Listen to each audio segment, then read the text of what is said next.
పెద్ద మూవీ అయినా ఎంత పెద్ద మూవీ వచ్చి నువ్వు నార్మల్ గా ఇక్కడ వరకు వేసుకోమన్నా నేను చేయను, దండం పెట్టేస్తా. అవునా? చేయను, అస్సలు చేయను. డీలో కూడా ఇప్పుడు సాంగ్ చేయనట్టున్నా? అస్సలు చేయదు. ఓన్లీ నార్మల్ గా నడుము కనిపించేది, నడుము కూడా అది ఇంతే కనిపించేది చేశాను. ఇంత అది కూడా తప్పని పరిస్థితిలో ఆ కాస్ట్యూమ్ వేసుకోవాలంటే మాస్టర్ మాస్టర్ అని డోలే డోలే సాంగ్ మీరు చూసారు కదా, ఫుల్ డ్రెస్ వేసుకొని చేశారు. మాస్టర్స్ కూడా అన్నారు. అవును. మూవీ ఇండస్ట్రీలో నీ క్లోజ్ ఎవరు? సినిమా ఇండస్ట్రీలో నాకెవరు తెలీదు అంత. ఇప్పుడు శేఖర్ మాస్టర్? అయ్యయ్యో, గణేష్ మాస్టర్ కూడా క్లోజే, హన్సిక గారు కూడా క్లోజే. ఓకే, దీని గురించి యాక్చువల్లీ నేను మాట్లాడతాను. దీని గురించి ఒక సందర్భం ఉంది. ఓకే, మీరు అందరు టార్గెట్ చేసేది అదే. లేదు, ఈ ఫోక్ సాంగ్స్ కి సంబంధించి కానీ ఫోక్ ఇండస్ట్రీకి సంబంధించి నువ్వు ఏమైనా ఒక డాన్స్ క్లాస్ కానీ అలాంటి పెట్టాలనే ఆలోచన ఏమైనా ఉందా? అంటే ఇప్పుడు నువ్వు సైడ్ డాన్సర్ ఉన్నప్పుడు నీకు చాలా స్ట్రగుల్స్ ఉన్నట్టు, నువ్వు చాలా ఫేస్ చేసి ఉంటావు. వాళ్ళని చూసి అరే వీళ్ళందరి కోసం నేను ఒకటి పెట్టాలరా అంటే ఫ్రీగానే కాదు ఒకటి పెట్టాలి అని ఆలోచన ఉంది? ఆలోచన ఉంది. ఆఫీస్ కూడా పెట్టాను నేను. పెట్టాను, ఆఫీస్ పెట్టాను. వీళ్ళందరికీ ఒక ఛానల్ పెట్టి వీళ్ళందరికీ ఆ ఛానల్ నుంచి వచ్చే డబ్బులు మీరే తీసుకుంటారా, ఇలా చేద్దామని చెప్పేసి వీళ్ళకి చెప్పాను. ఇంకా అది స్టార్ట్ చేయలేదు నేను. నాకు తెలుసు వీళ్ళు ఎంత కష్టపడతారు ఏంటి అనేది. నేను చాలా మంది సైడ్ డాన్సర్ని నార్మల్ గా సాంగ్స్ లో పెట్టి చేపించాను అందరినీ. కొంతమంది పేర్లు ఎందుకు లేకని కొంతమంది నేనే తీసుకొచ్చాను, చెప్పకూడదు కానీ తీసుకొచ్చాను. వాళ్ళు ఇప్పుడు మంచి పొజిషన్ లో ఉన్నారు. I'm happy. వాళ్ళు నా పేరు చెప్పినా చెప్పకపోయినా వాళ్ళు ఎప్పుడు హ్యాపీగా ఉండాలని కోరుకుంటాను. ఏ ఇండస్ట్రీలోనైనా కానీ లేకపోతే మనం ఎదుగుతుంటుంటే మనం తొక్కడానికి కానీ మన గురించి చెప్పేవాళ్ళు కానీ మన వెనకత్ర పక్కా కొంతమంది ఉంటారు. వాళ్ళ గురించి చెప్తావా? నీ లైఫ్ లో జరిగిందని విన్నాను. అమ్మో, నన్ను చాలా నరకం నరకం. ఇప్పుడు నేను నీతో ఉన్నానా, హాయ్ శివ గారు హాయ్, వెనక పోయి నీ అమ్మ ఇది ఎందుకు రా ఈ పాట చేస్తుంది, ఈ పాట మనకు వస్తే బాగుండు కదా, ఇలాగా చాలా. అమ్మో, ఇప్పటికీ కూడా తెలుసా నేను డీకి వెళ్ళినందుకు ఎంతమంది కుళ్ళుకొని వస్తున్నారో నాకు తెలుసు. నాతో బాగుంటారు, మళ్ళీ నాతో మంచిగా ఉంటారు. అక్క నువ్వంటే చచ్చిపోతాను, అక్క నువ్వంటే ఇదక్క అదక్క అంటారు. అమ్మాయిలు అబ్బాయిలు కూడా ఉన్నారు, అబ్బాయిలు కూడా ఉన్నారు. కానీ వాళ్ళకి తెలీదు, నాకు తెలుస్తుందని. అందరు నా వాళ్ళే, నాకు ఎవరు చెప్పరా ఏంటి. ఎప్పటికైనా ఏదైనా ఎప్పటికైనా నిజం తెలుస్తుంది బయటికి, ఇది వాళ్ళకి తెలీదు. ఏంటంటే ఇప్పుడు నేను నార్మల్ గా మీతో ఉన్నాను, నాకు ఈ బాధ ఉందని మీతో చెప్పుకున్నాను. ఆ బాధని నెగిటివ్ గా చేసి వేరే వాళ్ళకి చెప్పడం వేరే. ఇప్పుడు నేను ఒక బాధగా ఒక అమ్మాయికి చెప్పుకున్నాను అనుకో, ఆ అమ్మాయి వెళ్ళి ఆ బాధని కాకుండా దానికి ఇంకో 4 యాడ్ చేసి బయట వాళ్ళకి చెప్పడం. ఆ బయట వాళ్ళు చెప్పినప్పుడు వాళ్ళందరూ నన్ను తప్పుగా తీసుకోవడం, అది నేను చాలా బాధపడ్డాను. చాలా ఇప్పటికీ చేస్తున్నాను. ప్రతి ఒక్క అది ఇప్పుడు మీతో నేను ఉన్నాను నార్మల్ గా, అదండి అని చెప్తా, ఓ అది కాదురా బాబు అమ్మాయి ఇలా అన్నదిరా అని చెప్తా అయిపోయా అక్కడికి. అలా అసలు నేను అంటే పర్సనల్ గా ఒక చెప్పాలనుకుంటున్నాను. నేను మీతో ఉన్నాను, మీతో చాలా బాగున్నాను, సరే మన ఇద్దరికి ఏదో ఇష్యూ అయింది, వెళ్ళిపోయాను. వెళ్ళిపోయినప్పుడు అసలు మీ గురించి నెగిటివ్ ఎందుకు మాట్లాడాలి? మీతో ఉన్నప్పుడు అంత బాండింగ్ ఉంది, మీతో ఉన్నప్పుడు అంత ఉన్నప్పుడు శివ గారు ఇలాంటి వాడని నేను ఎందుకు చెప్పాలి? మీతో ఉన్న బాండింగ్ చెప్పొచ్చు కదా, మంచోళ్ళు మాకేదో అయింది విడిపోయాం, ఓకే ఫైన్. అలా చెప్పరు. బాగున్నప్పుడు మనతో బాగుంటారు, అన్ని చేస్తారు, అన్ని అయిపోతుంది. వెళ్ళినప్పుడు ఓ పెద్ద అదిరా బాబు, పెద్ద ఇదిరా రే, అసలు ఆయనతో ఉండకూడదురా, ఆయన మొత్తం వేరేరా, ఇలా చెప్తారు. అలా ఎందుకు చెప్పాలి? నీకు నచ్చినప్పుడు నువ్వు ఉన్నావు, నీకు నచ్చినప్పుడు వదిలి వెళ్ళిపోయావు. నువ్వు నచ్చినప్పుడు నీకు నచ్చలేదు, అది నీకు నచ్చినప్పుడు వెళ్ళిపోయిన తర్వాత నువ్వు అలా మాట్లాడదు. అది సైడ్ డాన్సర్ అయినా, ఒక యాక్టర్ అయినా, ఒక అమ్మ అయినా, ఒక ఫ్రెండ్ అయినా, ఒక హస్బెండ్ అయినా, ఒక వైఫ్ అయినా, ఒక లవర్ అయినా, ఎవరైనా సరే బాగున్నప్పుడు మనిషి మంచోడు, దూరం వెళ్ళిన తర్వాత మనిషి చెడ్డోడు అయిపోతాడు. ఎందుకు అయిపోతాడో నాకు తెలియదు, తెలుసుకో. అదే నాకు వచ్చిన అది. ఇప్పుడు నేను ఉన్నాను నార్మల్ గా, నేను ఎవరితో విడిపోతే వాళ్ళ గురించి నేను మాట్లాడను. వాళ్ళు నన్ను ఎంత ప్రేమ చూసుకుని నేను అదే గుర్తు పెట్టుకుంటాను తెలుసా. వాళ్ళు నా కోసం చేసిన పనులే గుర్తుపెట్టుకున్నాను. అరే నా కోసం ఇన్ని పనులు చేశారు, నేను ఇదే చెప్తాను. నాకైతే ఉండదు, నేను నిజంగా చెప్తున్నాను. మళ్ళీ దా దా దా కమ్ కమ్ కమ్ కూర్చోబెట్టుకుంటాను నేనైతే, సీరియస్ గా. అది నాకు జరిగింది కూడా అందుకే చెప్తున్నాను. ఫోక్ సింగర్స్ లో గానీ డాన్సెస్ లో నీ క్లోజ్ ఫ్రెండ్స్ ఎవరు, నీకు ఇష్టమైన వాళ్ళు ఎవరు? ఫోక్ సింగర్స్ లో అందరూ ఇష్టమే, అందరూ అక్క అని పిలుస్తాను అందరినీ. శిరీష్ అక్క గానీ, మౌనిక అక్క గానీ, గంగక్క గానీ, ఇప్పుడు కొత్తగా చాలా మంది వచ్చారు, అందరూ ఇష్టమే. మంగళక్క, మధుప్రియ కానీ వీళ్ళందరూ, ఇంకా మధుప్రియ అయితే మా ఊరే గోదావరి కానీ, అందరు చాలా బాగుంటారు. మంగళక్క కూడా చాలా బాగుంటది. క్లోజ్ అందరూ క్లోజ్ గానే ఉంటారు, అందరూ మాట్లాడతారు. ఇంకా నేను ఎక్కువ అంటే గంగక్కతో ఎక్కువ ఉంటాను, మంగళక్కతో. మంగళక్క రీజన్ అంటే ఏం లేదు, ఇంకా మేము నేను గంగకనైతే గంగుబాయ్ అని పిలుస్తాను, అక్క చేస్తుంది ఇప్పుడు. అంటే అలా క్లోజ్ గా ఉంటాను. చాలా పెద్దది, అంటే ఫోక్ ఇండస్ట్రీలో సీనియర్ అంటే మా అక్క గంగక్క అని చెప్పేసుకోవచ్చు. అదే పుట్ట మీద పాలపిట్ట సాంగ్ అంటే ఆ అక్క అనమాట. ఇంకా మంగళకనైతే నన్ను సొంత వాళ్ళ చెల్లెల్లాగానే చూసుకుండిద్ది. షూట్ కి వెళ్తాం కదా, నేను ఎక్కువ అక్క సాంగ్స్ కొరియోగ్రాఫ్ చేస్తాను కదా. ఏమో అందరూ ఎలా తీసుకుని నాకు తెలియదు, కానీ అక్కనైతే 1 year కి ఒక సాంగ్ నాకు ఇస్తుంది కొరియోగ్రఫీకి. చేసేయి ఇది చేసేయి అంటది. మంచిగా అనిపిస్తుంది. అక్క ఎంత పెద్దగా ఎదిగినా కూడా నన్ను మర్చిపోలేదు. ఆ స్టేజ్ లో ఉండి కదా, జాన్ ఎలా ఉన్నావే, బాగున్నావా, టీకి వెళ్ళినప్పుడు కూడా ఫోన్ చేసి నువ్వు చాలా బాగా చేస్తున్నావు, చాలా చెయ్యి, ఏం పట్టించుకోకు, ఎవరు ఏమన్నా పట్టించుకోకు, స్ట్రాంగ్ గా ఉండు. మీకు తెలుసా అక్క నాకు తినిపించింది, మంగళక్క అన్నం తినిపించింది. అసలు మంచిగా అనిపిస్తుంది, చాలా మంచిగా అనిపిస్తాయి, నాకు చాలా ఇష్టం. ఇంకా గంగక్క కూడా అంతే సేమ్. ఇప్పుడు ఫోక్ డాన్సెస్ లో నువ్వు కొరియోగ్రాఫర్ అయిపోతున్నావు. రానులో పెద్ద కొరియోగ్రాఫర్. ఫోక్ సాంగ్స్ లో ఎవర్రా పెద్ద కొరియోగ్రాఫర్ అంటే జాను. మా వాళ్ళు ఉన్నారు పాపం. ఇంకా ఇప్పుడు నీ పేరు వినిపిస్తుంది, ఎందుకంటే టీవీ షోస్ కానీ ఇప్పుడు షో విన్నర్ కానీ వస్తుంది తప్పకుండా. నీకు ఎన్ని ఛానల్స్ ఉన్నాయి నార్మల్ ఛానల్స్? జానులిరి బీట్స్ ఉండేది ఫస్ట్. బీట్ అయిపోయిందా? బీట్ అయిపోయింది, నిజంగానే అయిపోయింది. చాలా బాధపడ్డాను. కొన్ని రీజన్స్ ఉన్నాయి దానికి. నాకు అప్పుడు తెలియదు ఫస్ట్. అంటే ఛానల్ ఇలా పెట్టాలి, ఛానల్ కి ఇలా ఉండాలని నాకు, నేను నిజంగా చెప్తున్నాను కదా, నాకు ఏమీ రాదు, ఏది తెలియదు. ఇప్పుడు తెలుసుకున్నాను, ఓ ఛానల్ ఇలా ఉండాలి, ఇది ఇది అంటే చెప్పాలి అంటే ఎలా చెప్పాలి, చెప్పు అంటే టెక్నికల్ గా అలా తెలుసుకున్నాను. అంటే బేసిక్ గా మనకు చదువు రాదు, కొన్ని పక్క నుంచి 10th వరకే. అదే అదర్ యాక్టివిటీస్ ఎక్కువైపోయాయి. డాన్స్ అంటే ఇష్టం కదా, డాన్స్ ఓకే, దాన్ని డాన్స్ గురించి చదువుకోవాలనిపిలే. ఆపేసాను, మొత్తానికి ఆపేసాను నేను. అందుకే లిరిన్ ఎందుకు, ఒరే చదువు బాగా ఇంపార్టెంట్ రా, చదువురా అని చెప్పి వానికి దండం పెడతాను రోజు. 10th తర్వాత మళ్ళీ చదవాలని అనిపించలేదా? అనిపించింది, కానీ అప్పుడు ఇంకా రాదు, ఇంకా అది పోయినా కూడా రాదు. బాగా చదివేదానివా 10th వరకు? 9th వరకు, సారీ 9th లాగా స్టార్ట్ అయింది. 7th వరకు బాగా చదివానులే, 8th నుంచి ఇంక ఇంట్రెస్ట్ లేదు. మీ లవ్ 8th నుంచి స్టార్ట్ అయింది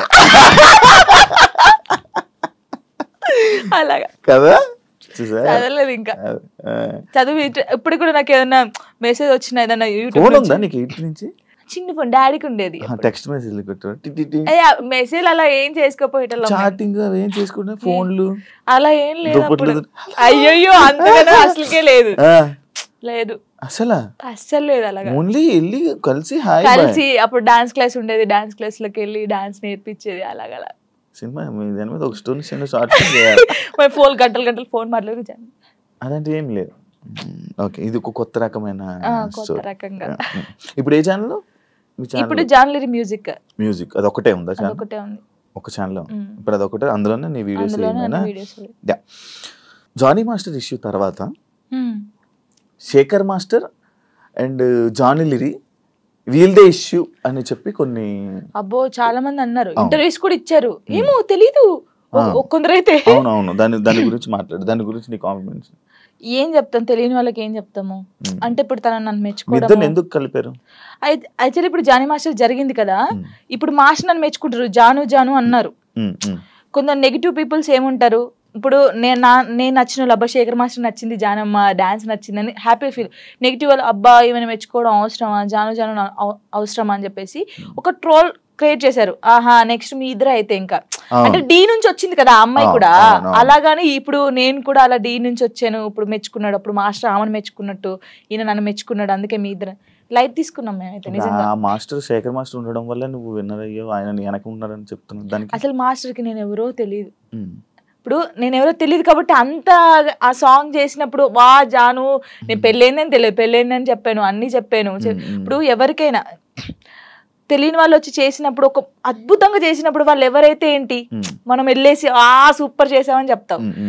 మాస్టర్ నన్ను పాయింట్ ఆఫ్ కూడా చేశాడు, స్టైల్ బాగా రాలేదని వెస్టర్న్. మరి అప్పుడు వీళ్ళకి చెవులు లేవు కళ్ళు లేవా, అప్పుడు చూడలేదా జాను ఇంకా బాగా చేయాలని చెప్పాడు. ఇప్పుడు సపోర్ట్ ఇస్తే ప్రతి సాంగ్ కి మెచ్చుకోవాలి, బాగా చేసినా బాగా చేయకపోయినా. బాగా చేసావు, సూపర్ చేసావు, ప్రతి సాంగ్ చెప్పాలి. ఎందుకు మరి సాంగ్స్ బాగా రానప్పుడు కూడా నన్ను అన్నాడు, ఇంకా వెస్టర్న్ స్టైల్ నేర్చుకోవాలి, ఇంకా నేర్చుకోవాలని ఎందుకు చెప్పారు? వాళ్ళ బుద్ధి లేదు వాళ్ళకి. వాళ్ళకి ఏంటంటే రేటింగ్ కావాలి, డబ్బులు కావాలి, తమ్నెల్స్ వేయాలి, జాను లిరి నెక్స్ట్ మా ఫొటోస్ కూడా పెట్టారు ఏదో పెట్టేసి ఇలా నడుచుకుంటే నెక్స్ట్ నువ్వే ఇలా. నేను చూసి నవ్వుకున్నాను, మీకు ఏమైనా పోయే కాలం వచ్చిందారా, ఎందుకు ఇలా చేస్తున్నారు అనుకున్నాను. నేను పట్టించుకున్నావా దాన్ని? తీసుకోలేదు, లైట్ తీసుకున్నాను. ఒకప్పుడు జాను వేరు, ఇప్పుడు జాను వేరు. శేఖర్ మాస్టర్ కి మీకు మధ్యన ఈ డిస్కషన్ అయింది ఏమైనా?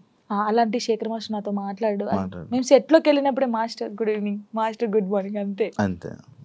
డాన్స్ షో చేయమంటే రొమాన్స్ షో చేసేస్తున్నారా, ఎక్స్పోజింగ్ షో చేస్తున్నారా? దీనికి ఏంటి? అదే నేను ఇందాక చెప్పాను కదా మీకు, అది చూసినప్పుడు బాధపడ్డాను. ఒరే ఒక తెలంగాణ అమ్మాయి వెళ్ళి ఢీ షోలో చేస్తుందంటే మీరు అందరూ ఎంత సపోర్ట్ ఇవ్వాలి మనకి, మన తెలంగాణ అమ్మాయి అని. మీకు డాన్స్ గురించి తెలియనప్పుడు తెలియకుండా, ఇప్పుడు ఓ పిల్లగా వెంకటేష్ ఉంది, దానికి ఒక ఎక్స్ప్రెషన్స్ ఇవ్వాలి. ఉడుకుడుకు రొట్టెలు అన్నప్పుడు ఒకదానికి ఇవ్వాలి. అంటే నన్ను వదిలిపెట్టి పోయినప్పుడు నువ్వేంటి అని అందులో వేరియేషన్స్ చూపించాను నేను, ఎక్స్ప్రెషన్స్ అన్ని. మీకు అదొకటే పట్టుకుంటే మీకు రాదు. ఇప్పుడు డోలో డోలో సాంగ్ ఎలా చేయాలి, నవ్వుకుంటే చేయాలా? ఆ సాంగ్ ఎలా ఉందో మనం అలా చేస్తేనే కదా వాళ్ళకి నచ్చేది. ఇప్పుడు నేను అంత బాగా చేస్తేనే కదా అది అంత బాగా అందరికి నచ్చింది, ప్రతి ఒక్కరికి నచ్చింది. నేను అనేది ఏంటంటే సాంగ్ ఏ ఎక్స్ప్రెషన్స్ ఉందో నేను అదే ఇచ్చాను. వీళ్ళు దాన్ని తక్కువ తీసుకుంటే నేను ఏం చేయగలుగుతాను? డాన్స్ తెలిసినోడైతే అలా పెట్టాడు. యాక్చువల్లీ డీ షో అంటే సెలబ్రిటీ స్పెషల్ 2 అంటే నువ్వు ఒక్కదానివే, నాకు తెలుసు. నువ్వు ఒక్కదానివే అంటే నువ్వు ఒక్కదానివే కనిపిస్తున్నావు, నీ ఒక్క వీడియోస్ మాత్రమే బయటకు వస్తున్నాయి. నేను ఒకటి అంటాను, నచ్చినప్పుడు ఎందుకు చూడాలి? ఈ అమ్మాయి బాగా చేయట్లేదు అన్నప్పుడు నీకు అక్కడ ఫోటో కనిపిస్తుంది, ఫోన్ అమ్మ వద్దురా జాను అసలు బాగా చేయదురా, వద్దురా తీయచ్చు కదా, వాడే చూస్తాడు, వాడే కామెంట్ చేస్తాడు, ఏం చేసిందా, ఎలా నవ్విందా, ఇది చూడాలి, ఇది చూడాలి, ఇదే చూస్తారు. మళ్ళీ మనం బయటకు వెళ్ళాం అనుకో, వాడు కామెంట్ పెట్టాడు జనకు ఒక్కొక్క సెల్ఫీ అక్క, వాడే దిగుతాడు, మళ్ళీ మనకు తెలీదు, కంపల్సరీ దిగుతారు, కామెంట్ చేస్తారు, వాళ్ళే ఫొటోస్ దిగుతారు. కానీ నెగిటివ్ పట్టించుకోవట్లేదు. కానీ నా కోసం చాలా మంది ఉన్నారు. అక్క తెలంగాణ శకుంతల ఎలా ఉండేదో తెలంగాణకి జానక్క అయిపోయింది. ముస్లింలు కూడా నన్ను అక్క అంటారు తెలుసా, బయటికి పోతే ముస్లింలు కూడా నేను చేస్తాను కదా, రే జానక్క వచ్చిందంటారా అంటాడు. తాతయ్య ఏంట తాతయ్య నీకు కూడా నేను అక్కనేనా అని నేను జానక్క జానమ్మ, ఇది బాగా అయిపోయింది, జానమ్మ జానక్క. నీ ఎంటైర్ లైఫ్లో నువ్వు నీ లైఫ్ గురించి నేర్చుకున్నది ఏంటి? నేను నేర్చుకుంది ఎంత, ఎవరిని నమ్మకూడదు. ఫస్ట్ ఆఫ్ ఆల్ ఒక్కటే నేర్చుకున్నాను, ఇదైతే నేను ఫస్ట్ నుంచి ఇప్పటి వరకు తొందరపడకూడదు, ఏది తొందరపడి చేయకూడదు. ఒకటి, ఎవరిని నమ్మకూడదు, మనని మనం కూడా నమ్మకూడదు. నిజంగా నేను నమ్మట్లేదు నేను. అలాగే ఇదొకటి. కష్టాన్ని నమ్ముకోవాలి. అంటే మనకు ఎవరో హెల్ప్ చేస్తారు, వీళ్ళ దగ్గర మనం ఇలా ఉంటే హెల్ప్ వస్తుంది అంటే రాదు. నువ్వెలా ఉన్నావో ఫస్ట్ నుంచి లాస్ట్ వరకు నీ క్యారెక్టర్ అలాగే ఉండాలి. ఒక దానికోసం దిగజారిపోకూడదు ఎప్పుడు. ఇవి నిజంగా ఇవి పాటిస్తే మనం కంపల్సరీ ఉంటాం. మన దగ్గర టాలెంట్ ఉన్నప్పుడు నువ్వు ఇంకో దగ్గర కాళ్ళ పట్టుకోవాల్సిన అవసరం లేదు, వాడే నీ దగ్గరికి వస్తాడు. ఏదో రోజు వస్తారు, చేపించుకుంటారు. కానీ గుడ్డిగా మాత్రం ఎవరిని నమ్మకం. ఫ్రెండ్ అయినా అమ్మ నాన్నని కూడా ఎవరిని నమ్మద్దు, నమ్మద్దు, ఎప్పటికైనా నమ్మకూడదు. నేను చెప్తున్నాను కదా, సీరియస్ గా ఎవరు నిన్ను నువ్వు నమ్ముకోవాలి,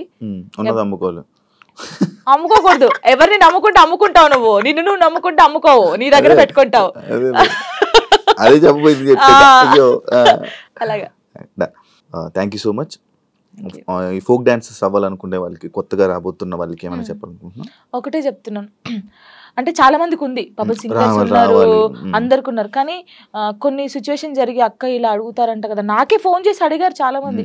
అడిగారు రా, అందరు అలా ఉండరు, నీ దగ్గర టాలెంట్ ఉందా, నువ్వు వచ్చి చూపించుకో, కంపల్సరీ ఒక్క సాంగ్ అని హిట్ అవుతుంది. ఆ హిట్ ఒకటే హిట్ అవుతుంది ఎవరికైనా, ఆ హిట్ అయినప్పుడు ఇంకా ఛాన్సెస్ వస్తాయి, మీరు రండి. నేను అందరికి చెప్పేది ఒకటే, టాలెంట్ ఉంటే ఆగిపోకండి. పేరెంట్స్ ఉన్నారనుకో, పేరెంట్స్ కి అర్థమయ్యేటట్టు చెప్పండి, నేను ఇది తప్ప ఇంకోటి చేయలేను, నాకు ఇది కావాలని ఉంది, వాళ్ళని ఒప్పించుకొని బయటికి రండి. సింగర్స్ అయినా డాన్సర్స్ అయినా ఎవరైనా. నా లైఫ్ లో నేను డౌన్ అయినప్పుడు నాకు ఎవరు సపోర్ట్ చేయలేరు. నిజంగా శివ గారు, నేను హైదరాబాద్కి వచ్చినాక 2 months 3 months బెడ్రూమ్ నుంచి బయటికి రాలేదు, అసలు డబ్బులు లేవు, ఏం లేవు. డాడీ వాళ్ళు పంపిస్తే తిన్నాను, ఏడవడం కూర్చోడం తినడం. అసలు లిరి నన్ను ఏమైందమ్మా అని అడిగితే ఏం సంబంధం లేవు, అప్పుడు రాలేదు. నన్ను టార్గెట్ చేసి ఏం సాంగ్స్ జానుకి ఇవ్వకూడదు, జానుకు చేయకూడదు అని టార్గెట్ చేశారు. చాలా మంది టార్గెట్ చేసి పెట్టారు. అసలు ఎవరు నాకు సపోర్ట్ చేయని టైంలో నేను ఉన్నాను. బాగా గట్టిగా ఉండి ఒక సాంగ్ వచ్చింది మళ్ళీ ఆ సాంగ్తో వెళ్ళాను. బేసిక్గా నాకు అప్పుడు చిన్నప్పుడు ఏం తెలియదు. కమ్లీ డాడీ అని డిఓపి, హరీష్ అన్నయ్య, శివన్నయ్య అని చెప్పేసి, బబ్బులు అనే వీళ్ళందరూ కెమెరామెన్స్ ఫోక్ ఇండస్ట్రీ చాలా బాగా చేస్తారు. ఒక్కళ్ళది ఒక్కొక్క స్టైల్. నాకు బేసిక్గా క్లోజ్ ఒకప్పుడు కమ్లీ డాడీ, హరీష్ అన్నయ్య క్లోజ్. వీళ్ళ చెల్లెగానే నేను బయటకు వచ్చాను. ఇప్పుడున్న దాంట్లో నా లైఫ్ లో అరుణ్ కొలుగురి, నవీన్ డిఓపి అని చెప్పేసి, అజయ్ అన్నయ్య అని చెప్పేసి, ఇంకా నాకు అన్నయ్యలు లేరు కదా, అన్నయ్య అంతే. ప్రతి ఎయిట్ వెళ్ళిన నా తోడుకు రావడం. వాళ్ళ అక్క ఫోటో ఇక్కడ వేయించుకున్నాడు, ఇక్కడ జాను అని వేయించుకున్నాడు, అక్క చెల్లెలాగా. ఎవరు బయట వాళ్ళు ఇంత ప్రేమగా చూసుకుంటారు, ఆయన చూసుకుంటాడు. దేనికైనా ఇప్పుడు నాకు ఎవరైనా బ్యాడ్ కామెంట్స్ పెట్టినా ఒకవేళ ఆయన తెలిసి ఉంటే ట్రోల్ చేస్తారు కదా, వాళ్ళకి ఫోన్ చేసి ఒరే బాబు చేయకండి అలాగా, నీకు చెల్ల ఉంటే ఇలా ఉంటదా, అక్క చెల్లెలు ఉంటే ఎంత బాధపడతాం. ఇప్పుడు చాలా మంది సూసైడ్ చేసుకుంటారు శివ గారు. ఇంత చేశారు, ఒకవేళ నేను స్ట్రాంగ్ గా లేకపోతే నేను చనిపోతే వీళ్ళు అన్న వాళ్ళు ఏమైనా చేస్తారా? ఇప్పుడు అన్న వాళ్ళు కూడా నా కొడుకు ఏమైనా కావాలంటే వీళ్ళు వచ్చి పెడతారా, నా ఈఎంఐ కడతారా, నాకు ఫుడ్ పెడతారా? వీళ్ళ గురించి నేను ఎందుకు బాధపడాలి? వీళ్ళు ఏదో కామెంట్ చేద్దాం, కుక్కలు మరుగుతూ ఉంటాయనే మేము పట్టించుకోవట్లేదు. ఒకప్పుడు నేను 3-4 months బయటికి రాలేదు కామెంట్స్ వల్ల, ఏడుస్తూనే ఉన్నాను తెలుసా, పిచ్చి దానిలాగా ఏడుస్తూ ఉన్నాను. అప్పుడు నాకు చాలా మంది చెప్పారు పట్టించుకోకూడదు, అస్సలు పట్టించుకోకూడదు. నేను ఎవరికి కలిసిన ఫస్ట్ నాకు అదే మాట చెప్తారు. నిజంగా అసలు ఎంత అంటే ఇప్పుడు మనం స్ట్రాంగ్ ఉన్నాం, కొంతమంది ఉండరు. కొంతమంది చాలా మంది మీరు చూసారు కదా, ఎవరు అమ్మాయిలకి ఇన్స్టాగ్రామ్ లో పెట్టి ఇలా బెదిరిస్తే 2 సూసైడ్ చేసి చచ్చిపోయారు. వీడికి ఏమైనా వస్తుందా అమ్మాయి చనిపోతే? కొంచెమైనా మారాలి కదా. అవి చూసినా మారరు ఈ జనాలు. అసలు అందరిని అనట్లేదు, పెట్టిన వాళ్ళనే అంటున్నాను. ఒక అమ్మాయి నీ వల్ల చచ్చిపోయిందంటే నీకెంత, కనీసం నీకు తిండైనా లోపలి పోద్దా? ఎలా నిద్రపోతున్నాడో ఆడ నాకు తెలియదు. కానీ ఇది ఒకటి అదుపులుంటే మనం చాలా పైకి వస్తాం శివ గారు, నిజంగా చెప్తున్నాను. ఇప్పుడు నేనున్నాను, మీ గురించి చెడ్డగా మాట్లాడితే నా గురించి ఇంకోటి చెడ్డగా మాట్లాడతారు. అదే నేను మీ గురించి మంచిగా మాట్లాడితే ఇంకోటి నా గురించి మంచిగా మాట్లాడతారు. అది నాలుగు అదుపులో ఉంటే ఏదైనా ఉంటది. నా లైఫ్ లో ఇప్పుడు నాకు సపోర్ట్గా ఉందంటే సారికక్క అని చెప్పేసి, మీకు తెలుసు అనుకుంటాను, చాలా వీడియోస్ లో పెట్టాను. సారయ్య అంటారు, సారికక్క అంటారు. ఇల్లందులో ఉంటది, తనకు దేవుడు వస్తుంది అనమాట. అబ్బో చాలా చాలా మంది అంటారు ఈమెతో ఫ్రెండ్షిప్ ఏంది, ఈమెతో ఏంటి పెడతారు అని అనుకుంటారు. ఎందుకు? వాళ్ళ మనుషులు కాదా, వాళ్ళది కాదా? నాకు అనిపిస్తుంది. ఆమె నన్ను, వాళ్ళకు ఫ్యామిలీ ఉంది, నాకు ఏదైనా సరే ఆమెకు ఫోన్ చేసి అక్క నాకు ఇలా ఉందంటే అస్సలు బాధపడకు, నేనున్నాను నీ తోడు అని. చాలా మంది నన్ను చాలా రకాలుగా ఓహో వీళ్ళతో కూడా జానుకు ఫ్రెండ్షిప్ ఉందా అని అనుకుంటారు. కానీ కాదు, తను నాకు ఎంత సపోర్ట్ చేస్తుందో, నా లైఫ్ లో తను ఎంత ఇంపార్టెంటో, ఇంకా అంతే. నా లైఫ్ లో తను చాలా ఇంపార్టెంట్. ఇంకా మధు అన్నయ్య అని చెప్పేసి, వదిన అని చెప్పేసి, ఇలా చాలా మంది ఉన్నారు. కొంతమంది నేను బాధపడితే చూడకుండా నన్ను, ఇప్పుడు నాకు ఏదైనా అనిపించింది అనుకో, వీళ్ళ దగ్గరికి వెళ్ళిపోతాను. ఇప్పుడు నేను ఏదైనా షూట్కి వెళ్ళినప్పుడు అమ్మ నాన్న లేరనుకో, లిరి నా ఇంట్లో పెడతాను నేను, కొంచెం లిరి పెద్దగా అయ్యే వరకు వాళ్ళు చూసుకుంటారని.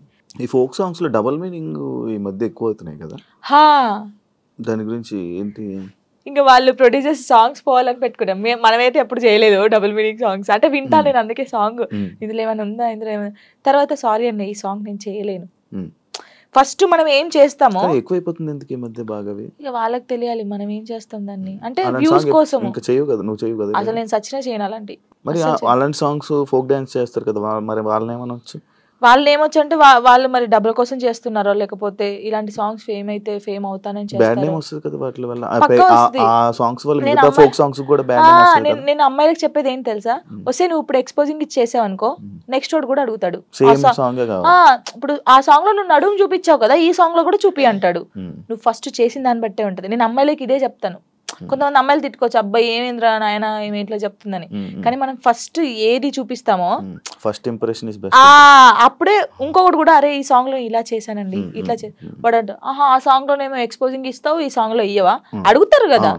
ఏదైనా మనతోనే ఉండిద్ది కంపల్సరీ. అంతేనా? ఈ డబుల్ మీనింగ్ సాంగ్స్ గురించి నువ్వు చెప్పాల్సింది ఇంకేం చెప్తాను దాని గురించి. నేను వాళ్ళు చేసే వాళ్ళు ఉంటారు కదా, ప్రొడ్యూసర్లు వచ్చి కూర్చోబెట్టి అడగండి, చెప్తారు అప్పుడు ఎందుకు చేసావు అని. అదే దీనికి బ్యాడ్ నేమ్ వస్తుంది కదా, నేను ఎక్కువ వింటున్నాను అనమాట. ఇవన్నీ ఏంటంటే ఇవన్నీ డబుల్ మీనింగ్ లో ఉంటాయా ఇంకా అన్నట్టు నేను కూడా కొంచెం తగ్గించడం చేసా వినడం.